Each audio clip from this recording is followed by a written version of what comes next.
আসসালামু আলাইকুম, সবাই কেমন আছেন? আশা করি সবাই ভালো আছেন। বন্ধুরা, আমি গত ভিডিওতে বলেছিলাম যে আরব আমিরাতে একটা গুড নিউজ, সেটা হলো যে আপনার ইউএই ভিজিট ভিসা নিয়ে, যে ইউএই ভিজিট ভিসা যে সিস্টেম মতো আপনার নিয়ে আসতে পারবেন, সেই বিষয়টা নিয়ে কথা বলেছিলাম।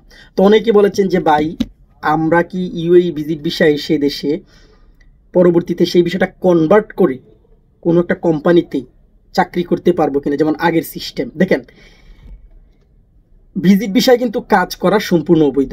ভিজিট ভিসা মানে হলো আপনি আসবেন, দেখবেন, ঘুরবেন, তারপর চলে যাবেন। ওকে, ভিজিট ভিসায় কাজ করা যায় না, সেটা রাখবেন। তবে এখানে কথা হলো কনভার্ট কথাটা।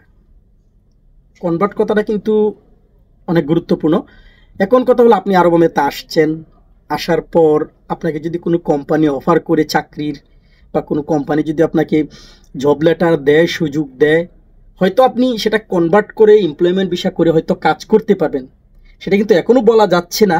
তবে আমি যতটুকু বিশ্বাস করছি, বা আমি যতটুকু অতীতের অভিজ্ঞতা থেকে আমি বুঝতে পারছি যে বিষয়টা, সেটা করতে পারবেন। ভিজিট ভিসা যদি চালু হয়, তাহলে ভিজিট ভিসা এসে আপনার যদি কোনো কোম্পানি ভালো লাগে বা কোনো কোম্পানি আপনার পছন্দ হয়ে যায়, তাহলে হয়তো সেই সুযোগটা আসবে, আমি মনে করছি।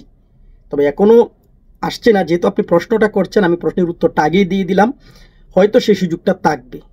তবে আমি অবশ্যই, সেটা যদি হয়, অবশ্যই আমি আপনাদেরকে ভিডিওর মাধ্যমে সেই বিষয়টা জানাবো। আর এটাও যদি হয়, তাহলে এটাও কিন্তু অনেক অনেক বড় একটা সুখবর হবে বাংলাদেশিদের জন্য, বিশেষ করে।